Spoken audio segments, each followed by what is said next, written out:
Good afternoon and welcome to the Taubman Center for American Politics and Policy at Brown. I'm Richard Arenberg, a visiting professor of the practice of political science and a senior fellow here at the Watson Institute. I'm honored to serve this year as interim director of the Taubman Center, which is a part of the Watson Institute for International and Public Affairs. I want to welcome the many Brown students, faculty, alumni, and other interested citizens joining us virtually. The Taubman Center seeks to influence American politics and policy through scholarship, public opinion polling, conferences, workshops, academic research, internships, and a robust series of speakers drawn from experts, the media, academia, think tanks, and public officials. The Taubman Center this year has been placing special emphasis on the national elections and the consequences which follow, with a roster of outstanding speakers and programs. Today, we present the 12th in our series of events. We're honored to have as our guest one of America's most respected leaders and one of our own, the chairman of the Democratic National Committee and senior fellow at the Watson Institute, Tom Perez. Prior to his election as party chairman, Tom served for 8 years in President Obama's administration, first as the head of the Civil Rights Division at the Department of Labor, where he led the charge against police misconduct, voter suppression, anti-LGBTQ discrimination, and immigrant bashing sheriff's departments. Then, as Secretary of Labor, fighting to protect and expand opportunities for America's working people, from better wages and overtime pay to retirement security and collective bargaining rights. But Tom's strongest roots are in local organizing. In 2002, he became the first Latino elected to the Montgomery County Council. And as board president of Casa de Maryland, Tom helped grow the organization from a small service provider in the basement of a church to one of the largest immigrant advocacy groups in the Mid-Atlantic. My conversation with Chairman Perez will last approximately until 1:35. Following that, we have invited several Brown students to offer comments.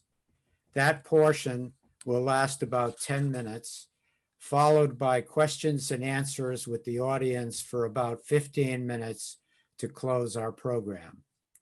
You may enter questions through the Q&A function, which will be viewable to me.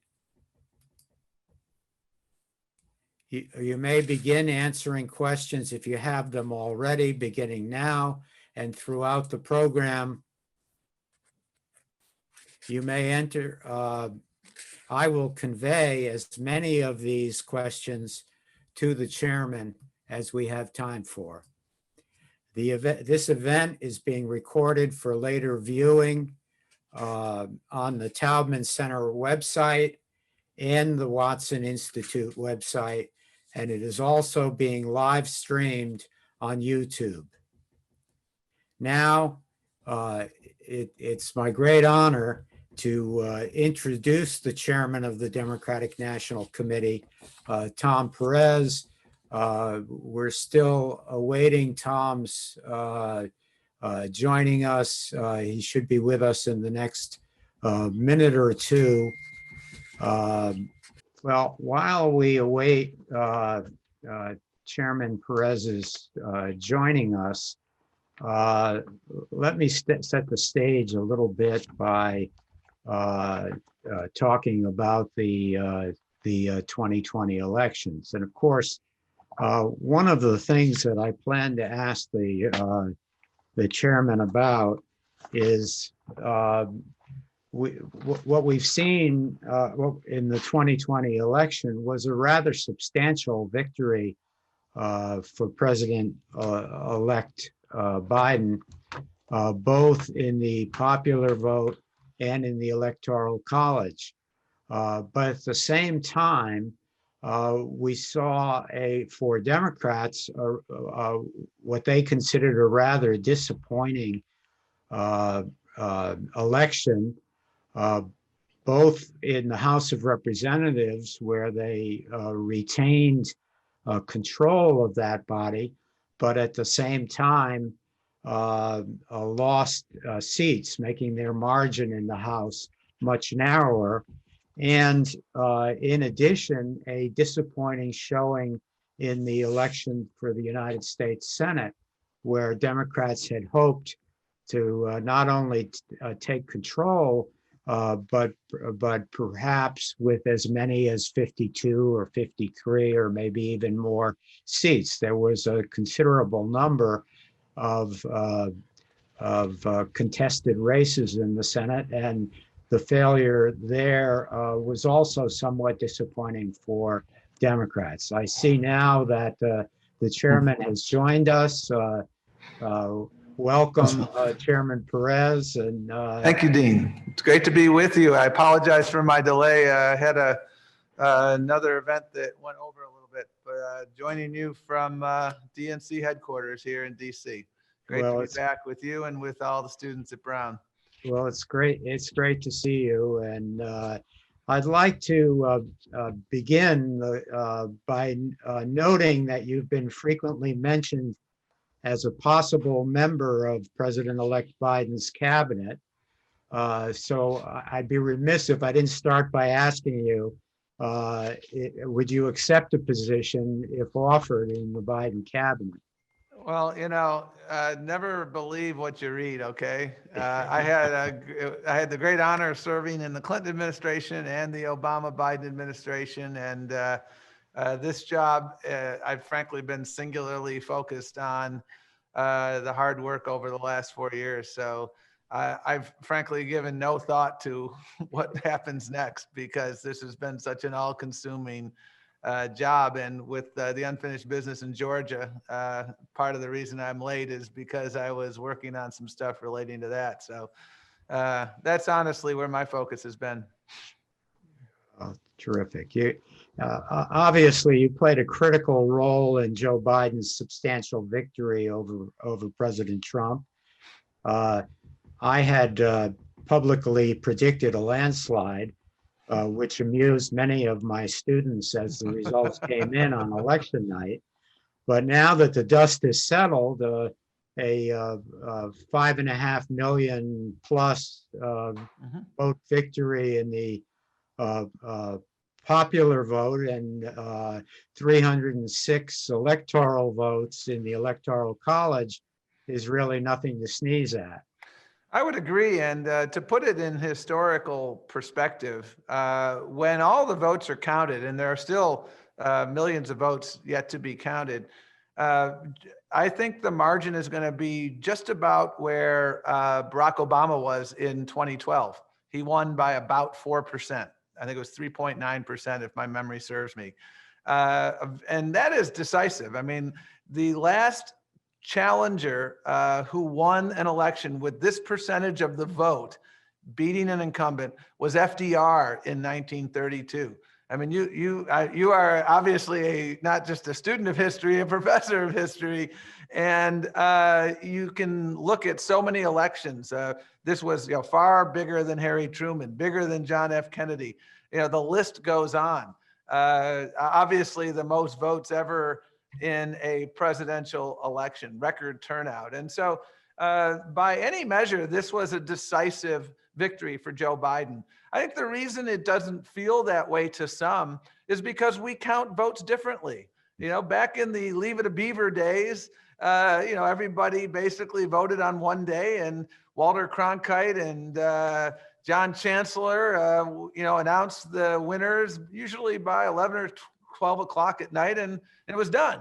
Now we're making it easier for people to vote in different ways. That's a good thing. It's a wonderful thing that we have record turnout that we had this year, unlike any, I think, percentage-wise since I think 1900. And so I think that's part of the challenge we have here is when the votes get counted over the course of days, you don't have that immediate oomph from election night. But make no mistake about it, this was a decisive victory for Joe Biden. Yeah, it has struck me that we perceive the counting of votes almost backwards, because many of the early votes and the mail-in votes in many states get counted last, and so we have this perception of Donald Trump going out into the lead early in the night, and then as time has gone on, Vice President Biden closing the gap and then taking the lead, when in fact those votes were probably cast in reverse order. Well, right. And to put a slightly finer point on this, in many states like Florida, Arizona, just to take two important examples from this cycle, Ohio's another example, the early votes get counted before Election Day. And so you can release the results as soon as the polls close. In Michigan, Pennsylvania, and Wisconsin, what's really important for students to understand is that the reason it took so long is a deliberate decision by Republicans in those state legislatures not to allow vote counting to begin for early ballots until the morning of Election Day. And to put a finer point on it, in Pennsylvania, a number of the so-called red counties announced that they weren't even going to start counting their early ballots until Wednesday, the day after. And the purpose of this was they understood that Donald Trump was going to get more votes on Election Day, and they wanted to create this narrative. I mean, I think that's unconscionable. That is undemocratic. What you shouldn't be afraid of what the count is. And you correctly pointed out that these votes were, submitted in some cases 3 weeks before the election. And in North Carolina, I think they started voting shortly after Labor Day. And so this is what happened in the three industrial Midwestern states. Didn't need to be that way. And I hope people will change that, because there is no reason for that. There's no good reason for that. There's only nefarious reasons for that. One of the puzzling aspects of this election is that although, as we've said, President-elect Biden won a substantial victory, the results at the congressional level were disappointing for Democrats. In the House of Representatives, although Democrats retained the majority, Democrats lost seats in the House. And in the Senate, as you mentioned, really control is still up in the air with these two runoff elections in Georgia, which will determine which party controls the Senate.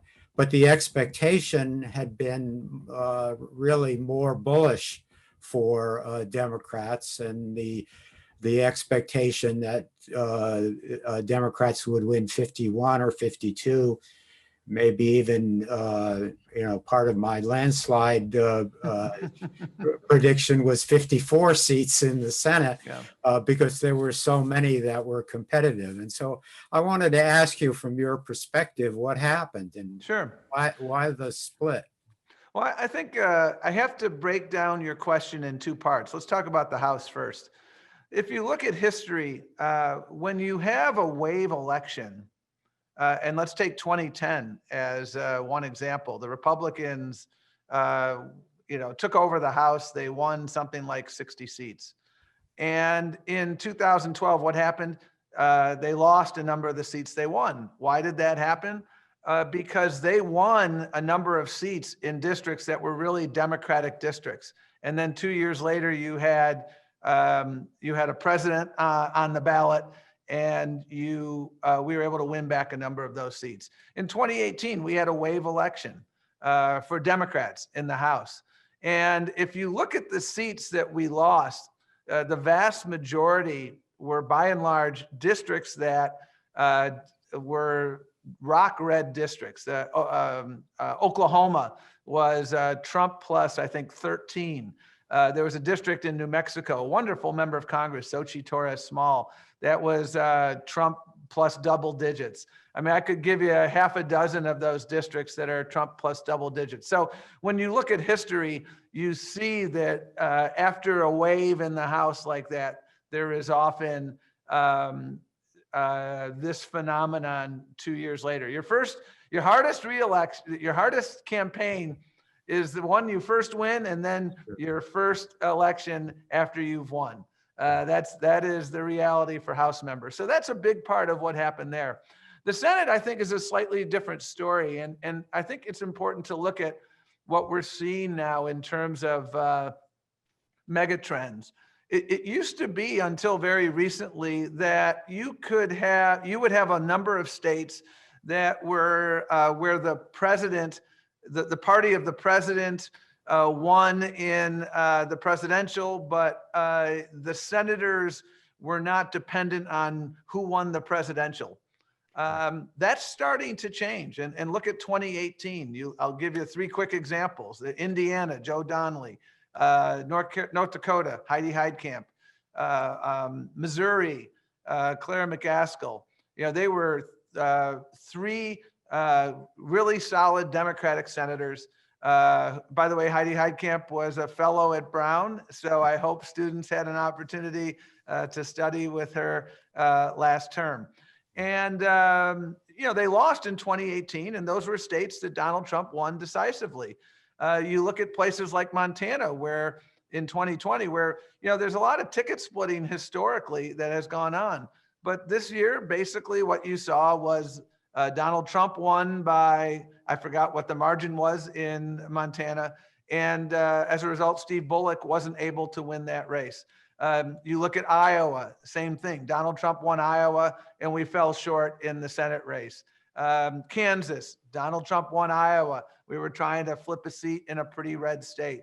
And so that's a phenomenon of recent years. And what it tells me as someone who is a Democrat is we've got to continue our efforts in these states to talk about the issues that matter most. We can win in those states. It's harder to win during the presidential cycle. Look at the 2022 Senate map. We've got real opportunities, Wisconsin, Pennsylvania, North Carolina, where you have Republican incumbents on the ballot, and one of whom has already announced his retirement in Pennsylvania. So we're going to keep fighting, but your question is a good one, and I think it was important to separate the House and the Senate because I think the explanations are a little bit different. Yeah, I would note one counterexample to that coattails effect in the Senate was Susan Collins. Maine, absolutely. Yeah. She is one example, and an example on the Democratic side is Sherrod Brown. Yes. Sherrod Brown won in 2018 when everybody else statewide on the Democratic side was not able to win. Well, while we're talking about those coattail effects, Joe Biden carried Georgia. So what's your perspective now on those 2 Senate races? Well, we know they're going to be razor thin. And when you look at what happened in Georgia, it's very interesting. When I got to the DNC in 2017, we did a mapping exercise very early. Where are the opportunities to win looking forward? And the 2 states that jumped off the page were Arizona and Georgia. We lost Arizona by, I think, 3.5 points in 2016. We lost Georgia by a little under 5. You saw the trend data. Both states are becoming very, very diverse. There's a high correlation between education and who you vote for. College educated folks tend to vote more for Democrats, non-college educated, less so.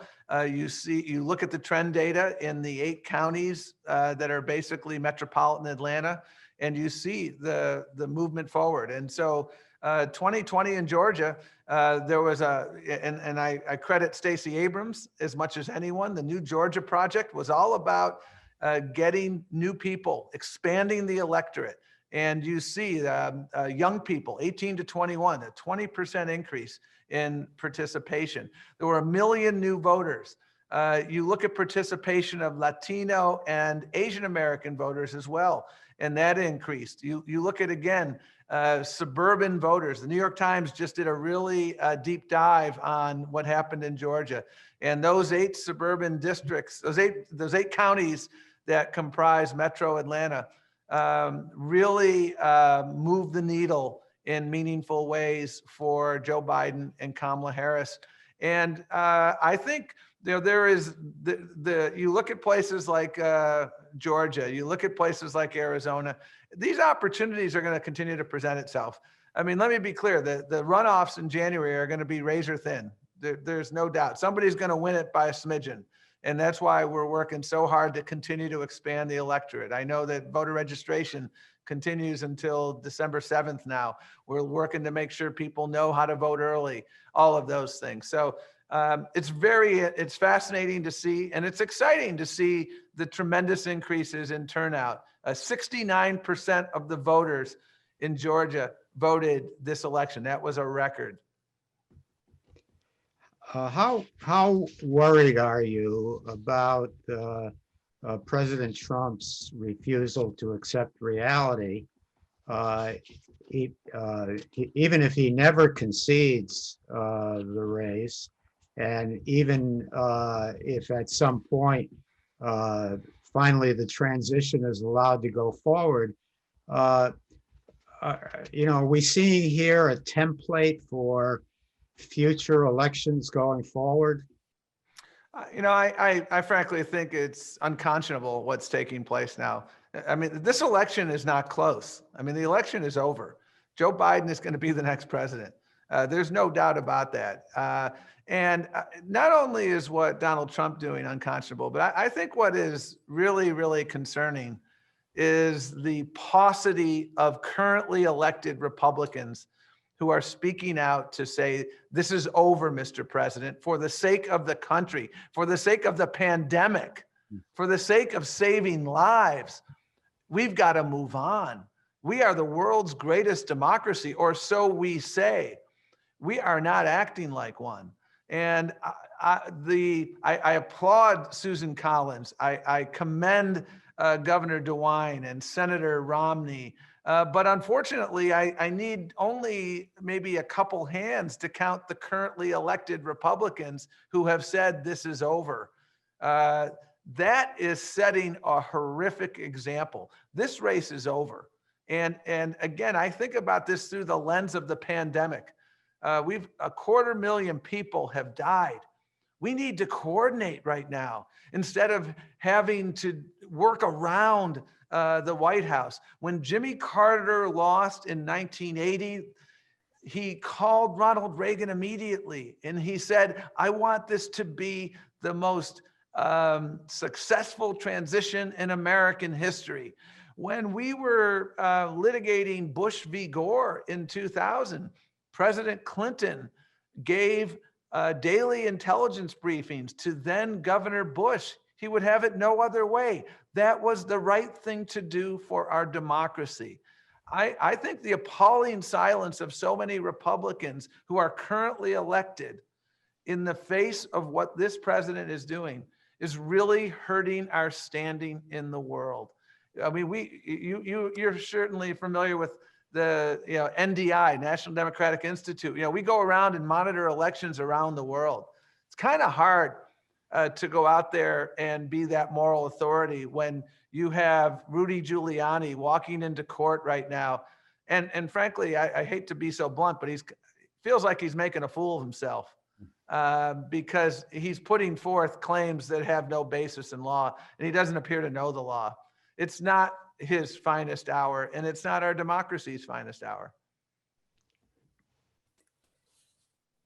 I don't have to tell you, but in elections for many years, the youngest cohort has turned out to vote in far fewer numbers than older Americans. According to the Center for Information and Research on Civic Learning and Engagement at Tufts, 52 to 55% of voting eligible young people ages 18 to 29 cast a ballot in the 2020 election. That was considerably above estimates at the same point right after the election 4 years ago, where it was only, I think, 42 to 44%. This is a giant leap forward, and much of our audience today is in that age range. And so I'm wondering if you have a message for them. Keep doing it. Keep it up. What we saw in 2018, Dean, was a 50% increase in turnout in the midterms.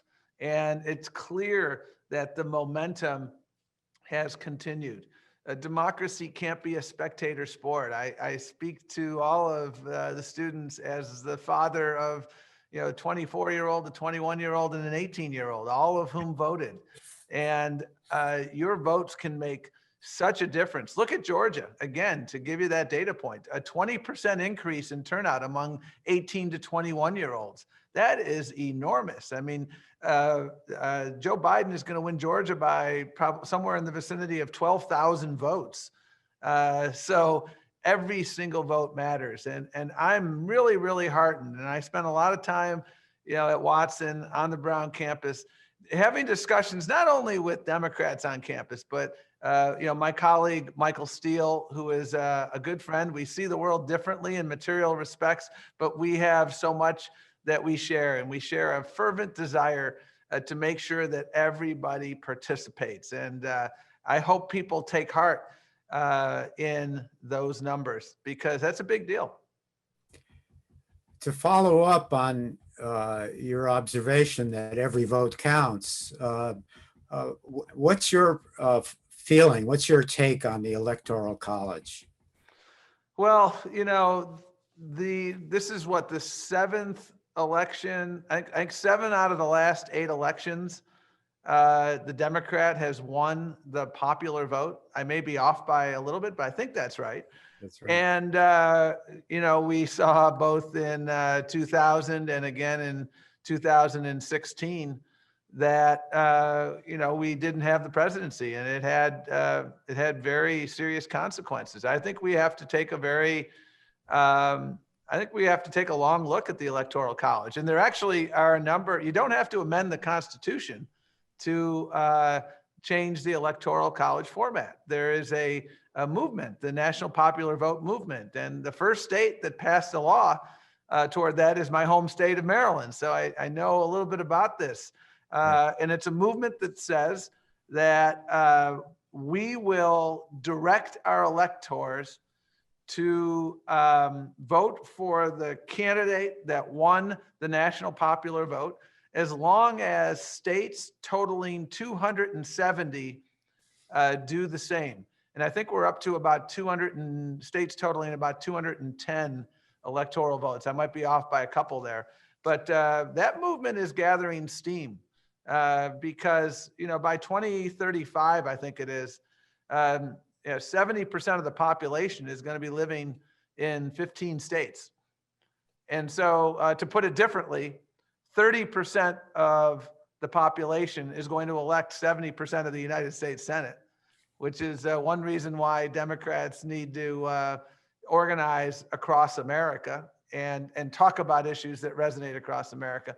But I think this conversation about the national popular vote and the Electoral College is only going to gain steam as we move forward. But while we're talking about big reforms, I want to ask you about your take on expansion of the Supreme Court, and whether you think that sort of premature discussion about that before the election was a factor in any of the congressional races? I'll answer your second question first. I don't think that was a factor in those races. I think, you know, the issues that were front and center, you know, you look at all the data I've looked at. Yeah, this was an election about the economy, the coronavirus, healthcare. These were the issues that were top of mind for the overwhelming majority of the American people. The president-elect has said, you know, he would like to have you know, a blue ribbon bipartisan group of folks take a look at these issues. I mean, let's face it. I mean, the Republicans successfully stole 2 seats. And I remember vividly, I was working in the administration in 2016. They were unequivocal. Lindsey Graham, you can quote me on this. That is a quote. You know, you shouldn't have a nomination in a presidential election year. You can quote me on that, he said, until, of course, 2020 rolls around.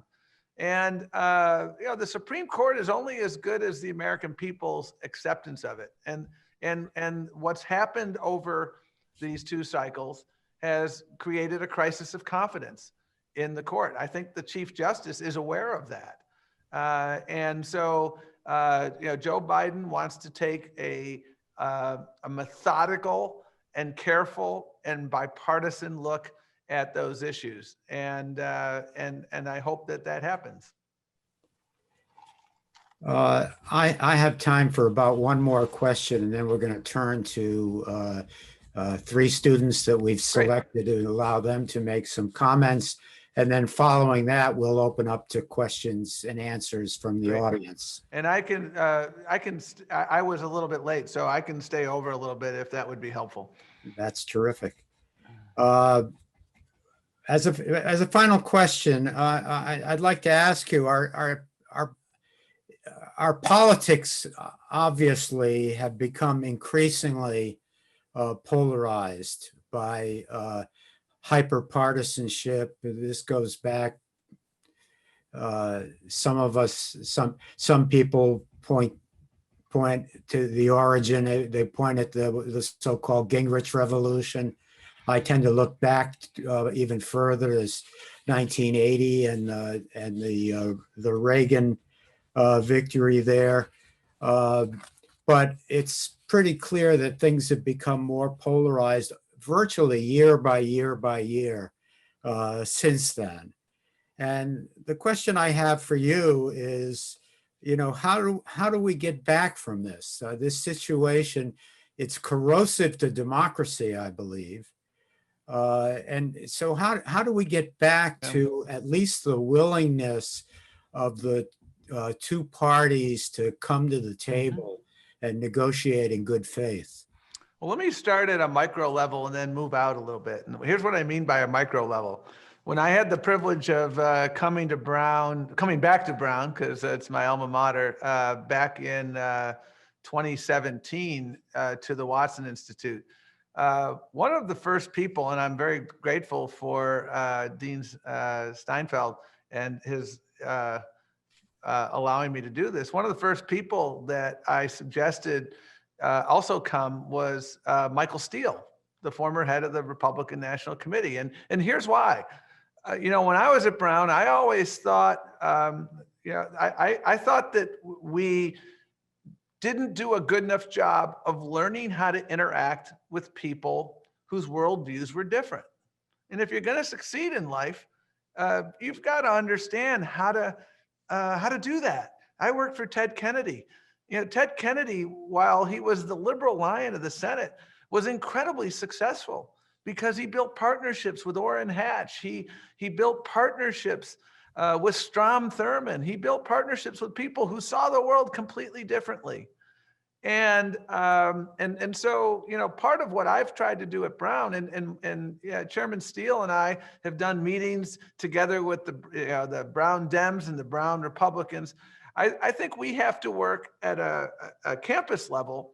We have to continue to work vigilantly to build that space so that people can have spirited debates without going after. You can be you can disagree without being disagreeable. So I start there on a campus level. And that one of the things that has been a very overt goal of mine in my work at Watson and on the campus is to get people to do a better job of that and to have the core competencies at that issue. I think it's so important.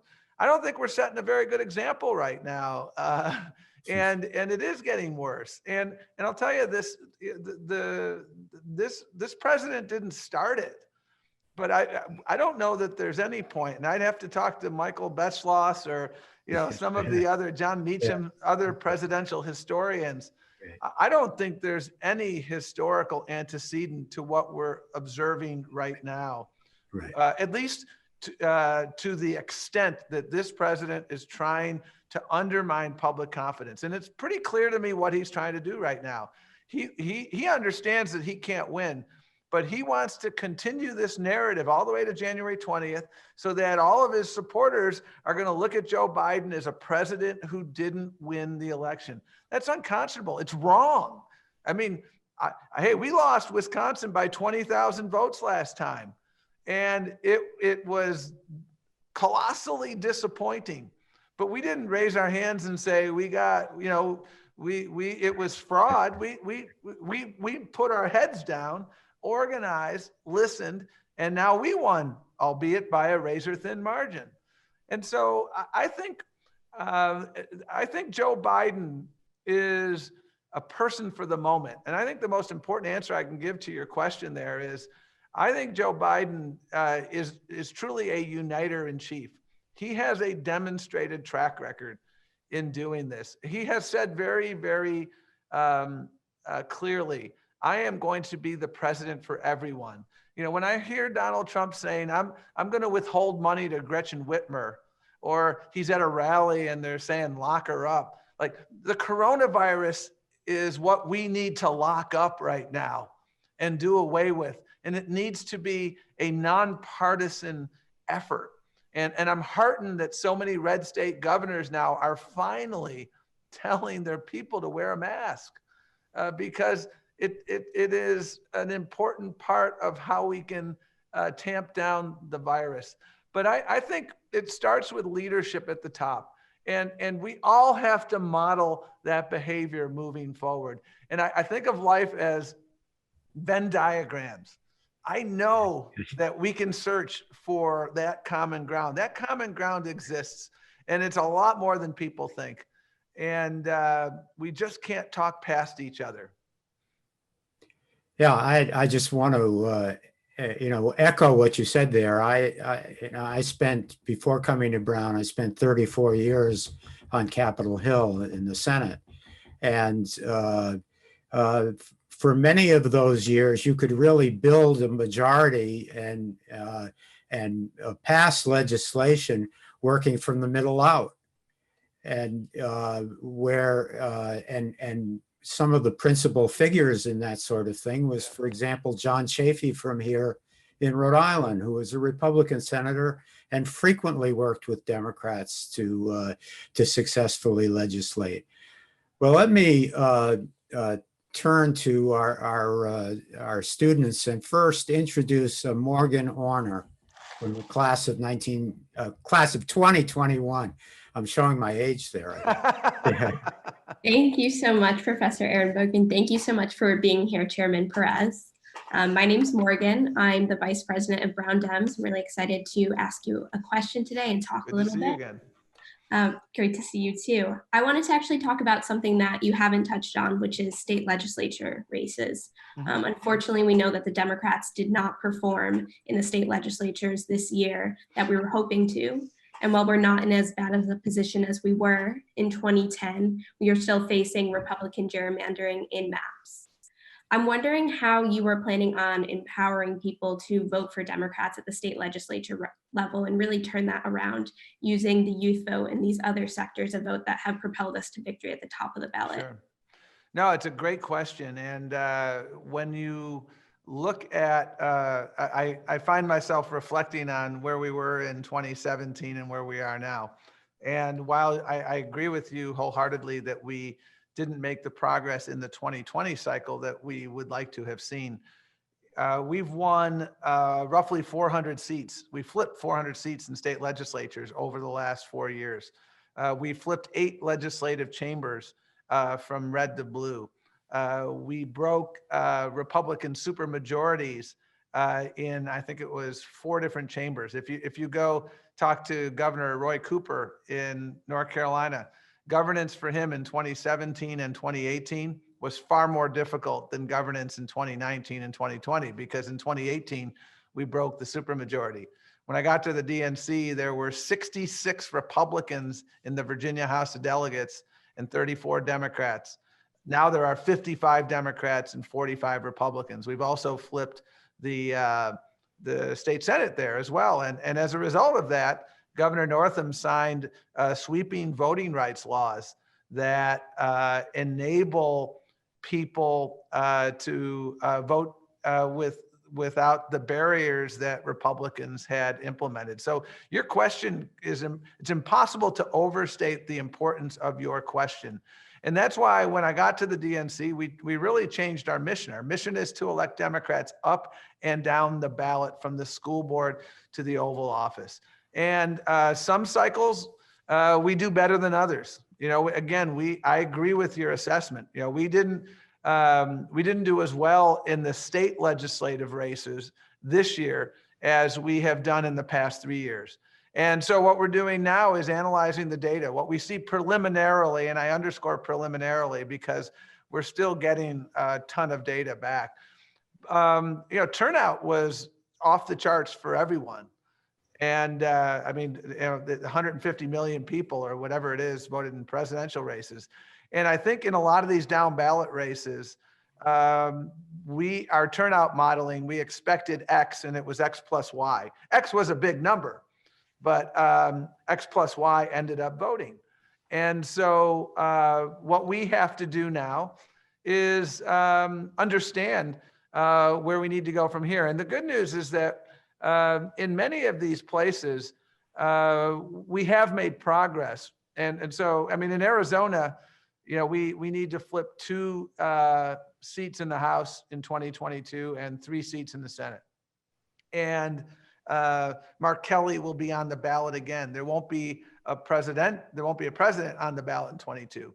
But I think it's so important, and it's so important for us to understand this moving forward. There's a lot more states now that have nonpartisan redistricting as well. And so that's going to help at the margins. But make no mistake about it, there's still states where it's going to be challenging. But one thing we have done that is going to help us is that we've had a real focus on state Supreme Courts. So we have the majority of the state Supreme Court in North Carolina. There's still a race outstanding there. And by the way, you know, to get back to your points, Dean, in a 5 million vote race, the state Supreme Court is currently separated by something like 360 votes, and they're in the middle of a recount. And Democrats control the majority, and even if we lose that, we'll still control the majority. That's a big deal because a lot of redistricting is being done through state courts. In Pennsylvania, in 2018, we gained control of the state Supreme Court, or 2017. And as a result of that, we have fair maps in Pennsylvania. We went from 5 out of 18 members of Congress to being Democrats to 9 out of 18 Democrats in the Congress. You know, Pennsylvania is a swing state. You know, if you're going to have 18 members of Congress, you would think that it's going to be about 9-9 or 10-8, but they had gerrymandered it such that it wasn't. Wisconsin is a swing state, but Republicans have controlled the legislature there for that decade, and they gerrymandered the bejesus out of the state legislative districts and the congressional districts, and that was really unconscionable. And as a result, in 2018 in Wisconsin, we won all the state races, all the statewide races, governor, attorney general, you know, all those key races, the Senate race, Tammy Baldwin. And we won 53% of the vote in the aggregate in the state house races. And we flipped 0 seats. Why? You answered it, gerrymandering. The Supreme Court has given a green light to partisan gerrymandering. I think they made the wrong decision there. And that's why we've been turning to a lot of state courts. We picked up a seat in Ohio, so we now have a better chance. They passed an initiative there in 18 with to make it less partisan. So we're going to continue to fight, but make no mistake about it. We're making progress, but we're not making it fast enough.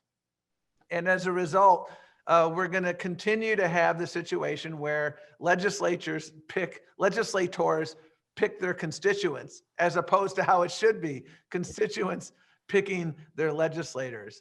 And this is going to continue. And frankly, you know, we're not going to get any help on this one from the Supreme Court. They've already spoken, and if anything, they've gotten more conservative. And it wouldn't surprise me if you see an effort to encourage the Supreme Court to do away with nonpartisan redistricting. I think that would be a major mistake. We won a case in the Supreme Court out of Arizona on that precise issue in 2014, but now we have a different composition of the court. Thank you, Morgan. And now I'd like to introduce Ellis Clark from the class of 23. Thank you, Professor Ehrenberg, and thank you for being here, Chairman Perez. Really great to see you again. My question is just kind of looking back at the last couple of weeks and the results. Being from Detroit, I was really happy to see that it was, you know, Black voters and voters of color in places like Detroit, Philadelphia, Atlanta, so on, that kind of sealed the deal for President-elect Biden and a lot of the candidates down ballot. But I was also kind of curious to realize that in a lot of those states, there isn't really a big history of candidates of color being fielded for statewide offices. And so I'm curious, looking ahead to the Senate in 2022 and just kind of the Democratic Party going forward, 2022, 2024, what's kind of your take on sort of more diverse candidates being fielded for those Senate seats as we kind of fight back for a majority? Right. Well, we had African-American candidates for Senate in South Carolina. Jamie Harrison, a good friend. We ran against each other 4 years ago for DNC chair, became fast friends, and Jamie is an associate chair of the DNC. Mike Espy in Mississippi, we invested a lot down there. We had an African-American candidate for Senate in Tennessee as well. And I think what we have to do, Ellis, and what we've been really preaching relentlessly is we have to organize everywhere, and we need to field candidates that reflect the diversity of our country. And when I say we need to organize everywhere, here's what I mean by that. Doug Jones won in 2017 because we were able to mobilize African-American voters in Alabama, and African-American women in particular, a backbone of the Democratic Party.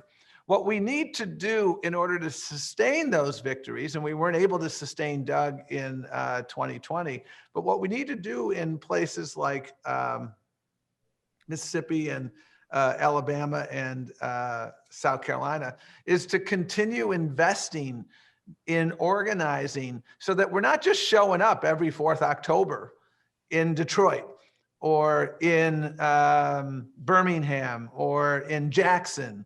We're showing up every year.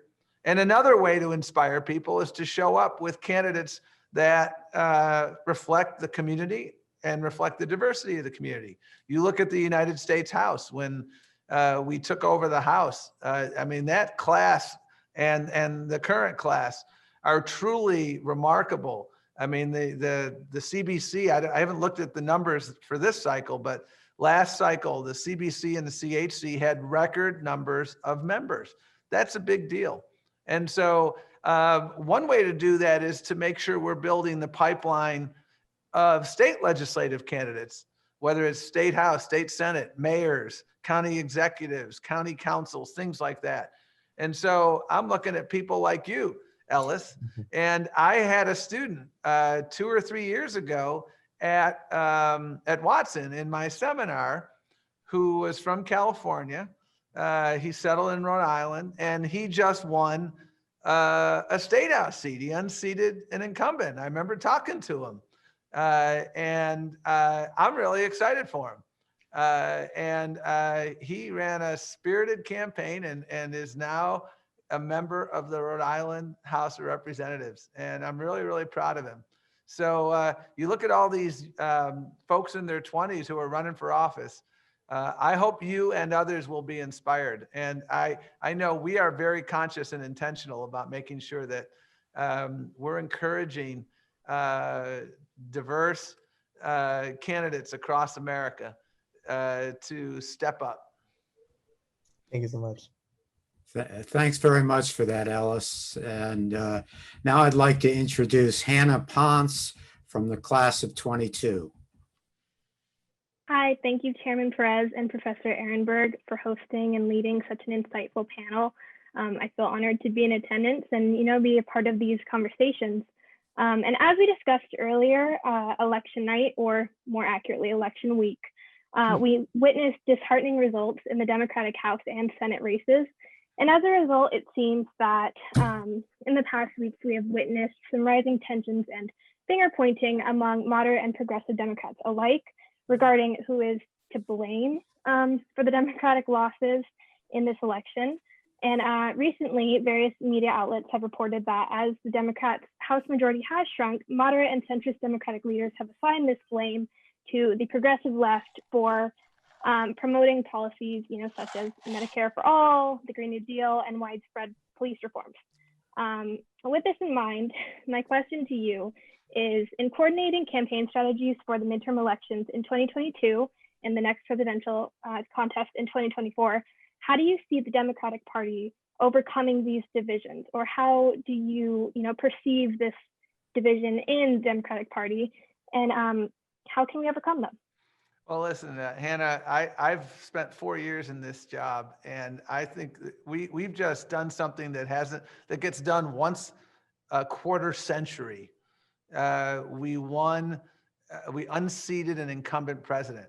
And I would say that what happens once every 250 years, or hasn't happened since the Republic, is unseating an incumbent president in the world of unrelenting misinformation, in the world of unrelenting foreign interference from actors like Russia who want to help this president.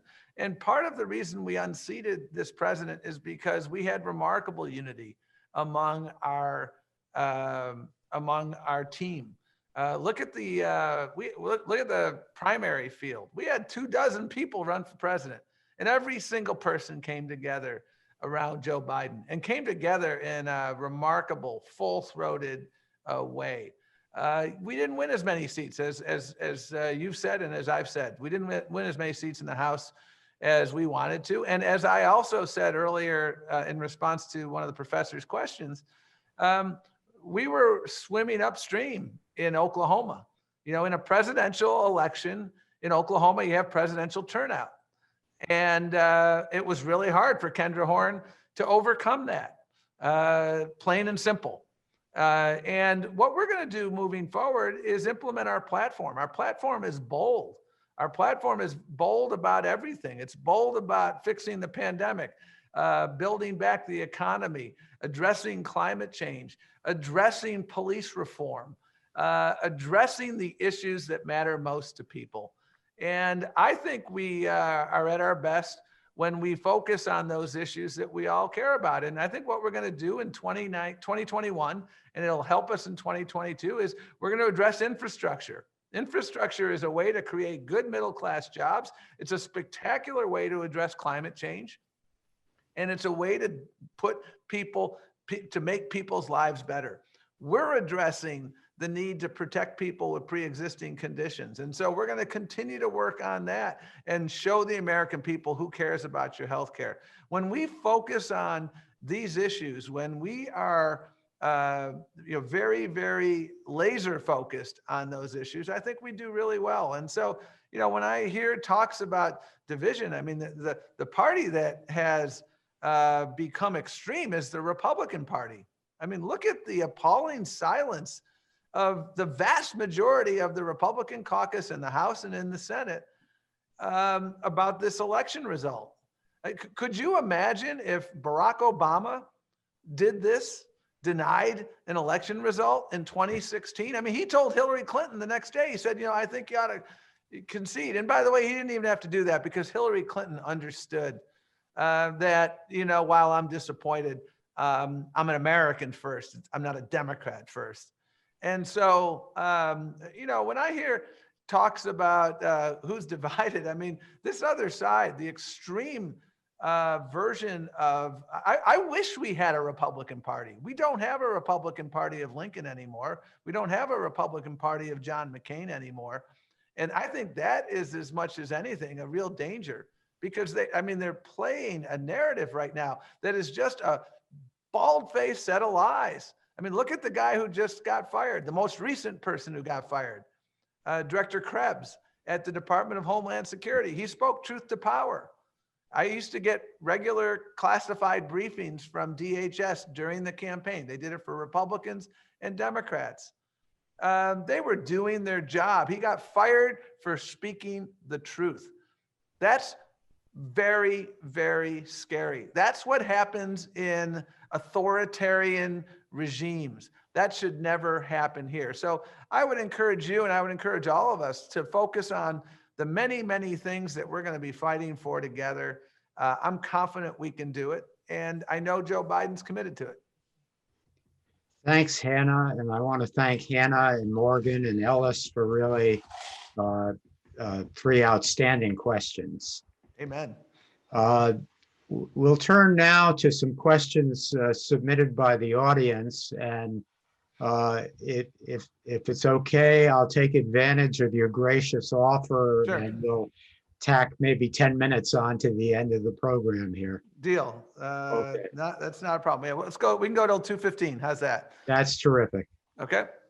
Okay. The first question is from Caleb. And he asks, do you have advice for a Brown senior who wants to work for the Democratic Party after graduation? How can one get opportunities at the DNC, DCCC, or affiliated party organizations? How can students reach out to you and speak in more detail about this? Well, we have a lot of, we've had a lot of students who've come and worked at the DNC, and they've all done great work.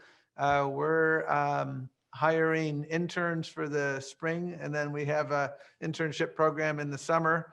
I would also encourage you to, and you can go to democrats.org to figure out what openings exist. Again, I can think of 3 or 4 students who ended up working at the DNC. And by the way, when I got here, we didn't pay our interns. And one of the first things I did was pay our interns, because I was a Pell Grant student and I wouldn't have worked somewhere for free because I needed to earn money.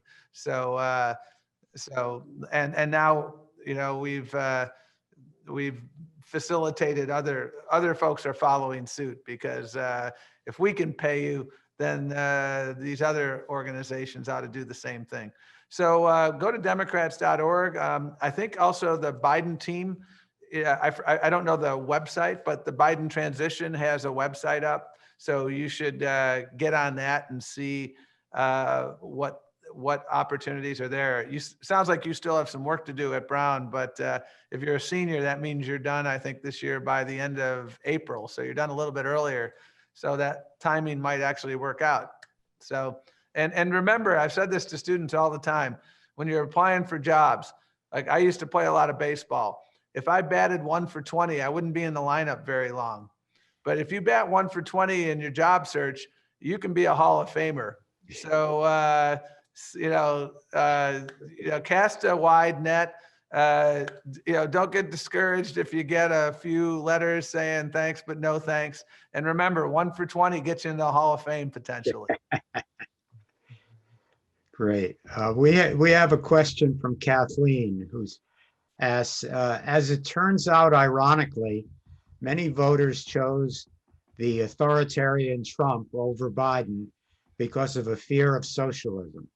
How can we diffuse the power of the imaginary but deadly socialist narrative before the midterms hit? Yeah, that narrative has been a narrative in use it may be longer, but I'll just start in the 1930s. If you look at the congressional record around the passage of the Social Security Act, Republican opponents said, if you enact Social Security, we will be socialists. Ronald Reagan in the early 1960s cut an album, literally an album, I have the album cover, for the American Medical Association, who was fighting against Medicare. He said, and I quote, "Medicare will lead to socialized medicine. Medicare will lead to socialism in America." Same thing with the Affordable Care Act. By the way, same thing with the Civil Rights Act too. This narrative, especially in South Florida, had a lot of traction. And one of the differences, the reason why it may get more traction now, say, than the 1930s, is you have social media now. You have misinformation networks. We have an entire team that does nothing but counter misinformation on social media and work with social media companies to get rid of, to take down sites that are purveyors of misinformation. And so what we need to do moving forward is to understand that there is an entire misinformation network around this issue of socialism. It has some traction in South Florida, for instance. You saw Venezuelan Americans who I think voted, at least the preliminary data, that was an issue that was persuasive, and other voters down there. And we have to counter it with the facts. And, when Joe Biden grants temporary protected status to Venezuelans after he becomes president, he will have done more with one stroke of the pen than Donald Trump did in 4 years. And I think the best way to combat it is to demonstrate to people what we are doing. In 2018, what they were saying what Donald Trump was saying in the run-up was caravans. Remember that? The caravans are coming. The caravans are coming. Literally the day after the election, they stopped talking about the caravans. They wanted to talk about caravans because they didn't want to talk about healthcare. They wanted to talk about socialism this time because they didn't want to talk about the pandemic. They didn't want to talk about healthcare. We were very successful in 2018 in making sure that those distractions did not distract voters. We must understand that they will continue to use this playbook. And we need to demonstrate to people that it is without merit. But it takes a relentless, the propaganda machine, especially when you have the White House, the propaganda machine, aided and abetted by all these other networks, is really, really, really strong. And that's a big difference, I think, between now and 1933 and 34 and now and the 1960s. So that's why we're building and have built these networks to combat it. But that work will continue, obviously. We have a question from Noah, which you may have partially answered already, but he asks, how can President Biden balance the anger from the left over the incredibly harmful past 4 years with the immediate need for national unity? Well, I think I know what he's going to be doing. He's going to be tackling the immediate challenges that are front of mind. We can't look at your year at Brown. What do you get tested twice a week? We're going back into all virtual because we're seeing a spike. We can't fix the economy until we fix the pandemic. We are in a just a horrific situation. And what we can do, I think, to bring America together is to have a unified, collaborative strategy for tackling the pandemic that brings our governors together. That isn't about red and blue. It's about red, white, and blue. And you're going to see that from Joe Biden. And so when we finally see that the numbers are coming down, implementing, I'm very heartened by what we're reading about vaccines. But I'll tell you, implementing a program of administering a vaccine is a huge undertaking. You need a leader at the top that's going to have people working together. You can't have red states getting this line, blue states getting that line. That's what would have happened under this president. That's not going to happen under Joe Biden. And when people see a president who is working together, when you see a president that models behavior, when you see a president that isn't a purveyor of misinformation, I think we're going to make a lot of progress. I talked to a lot of people who are, to quote, I think Fannie Lou Hamer, they're sick and tired of being sick and tired. They're sick and tired of turning the channel when they see the president on. They want to be proud of their president. I'm not talking about just Democrats. I'm talking about people want to be proud of their president. And I think when we conquer these challenges, we're going to go a long way toward bringing America together. The next question is from our colleague, Professor Anthony Levitas. As a recent Politico piece pointed out, the election showed that demographics are not destiny and that the Latinx vote is up for grabs. At the same time, it also seems clear that the Black Lives Matter protests served to intensify backlash. Going forward, how does the Democratic Party negotiate its needs to better serve POC and the risk that doing precisely this cuts into support among white and perhaps also Latinx votes? Well, let me, there's a lot to unpack from that question. So thank you, Professor, for your question. I think let's talk about, first of all, the Latinx vote, because I've read a lot of stories. You know, we underperformed in South Florida, so the Latinx vote underperformed across America. That is provably false and inaccurate. We won Arizona because of the Latino and Latinx vote.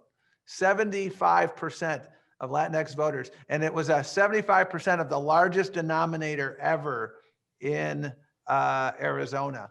75% were with Joe Biden. Young, middle-aged, seniors, cutting across every demographic. Again, enormous. In Florida, by the way, when you move outside of one county, that is 3% of the Latinx vote, you move up to the I-4 corridor, Orlando, 70% of Latinx voters were with Joe Biden. The Puerto Rican vote being the largest over there. So our benchmark, our goal for Latinx voters was 70%. That was basically what Barack Obama got in 2012. And when all the numbers are said and done, that's where we will be. We might be a point below that. In Wisconsin, just to give you one more example, we won the Latinx vote, smaller denominator without a doubt, but we won it by, I think it was 56 points. And it gave us a 25 or 30,000 vote cushion in Wisconsin, a state we won by roughly 20,000 votes. So to the extent that folks watching this think that there's a narrative that we underperformed, yes, we underperformed. And it gets back to the question on socialism. We underperformed in one county in South Florida. But in the aggregate, we absolutely held our own and more than held our own. And I agree with the proposition that it's not a monolithic community. I don't think there's any monolithic community. We have to make sure we are always talking to the issues that matter most to people. And that's why we were having different conversations with Puerto Rican Americans than with Cuban Americans, because the Puerto Rican experience is different than the Cuban experience. And so we were having different conversations. The African-American vote, the reference to the Black Lives Matter movement. If you look at the vote in Minnesota and what happened in Minnesota, it's really, really interesting. In metropolitan Minneapolis, St. Paul, there's never been a higher turnout, and the margin of victory was so great for Joe Biden that state was game, set, and match as soon as that vote came in. Donald Trump invested a lot of money in Minnesota because he thought he could win. People were so turned off in Minnesota from what Donald Trump did in the aftermath of George Floyd. And I'm not just referring to African Americans. You can't win the state of Minnesota simply by winning the African American vote. It is not a large enough slice of the electorate in Minnesota. People, a multicultural coalition in metropolitan Minneapolis, St. Paul, and the surrounding counties there delivered a decisive victory. If we continue to have those turnout levels, Republicans are going to be hard pressed anytime soon to win in that state. And if you look across America, Donald Trump's repeated statements about, he was talking to white women in suburbs saying, I'm going to protect white women in suburbs. That fell so flat because it was, first of all, just offensive. And secondly, it failed to understand what's happening in suburbs across America. You look at Northern Virginia and the suburban DC area. You have just remarkable, robust, proud diversity. You look at how we won Pennsylvania. You look at suburban Philadelphia. And again, very, very diverse. And so I think Donald Trump really missed the mark. Did he do marginally better with some African Americans? Yes, but when you're still getting 90% of the vote, I mean, that we will always be talking, and we had a lot of programs that were targeting and talking to various constituency groups, Black men, Latinos, Latinx men, African American women. We wanted to make sure we were listening and listening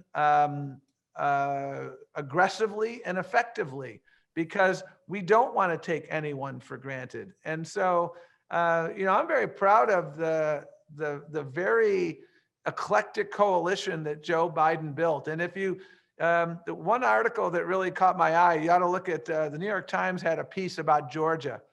The African American vote was key in Georgia. The Asian American vote, the Latino vote was key in Georgia, but so was so much else. It was truly what I call a fusion coalition. And that's what Democrats are building. It was a fusion coalition in Minnesota. It was a fusion coalition in Georgia. It's a fusion coalition in Pennsylvania, in Philadelphia, that is bringing victory to Joe Biden and Kamala Harris.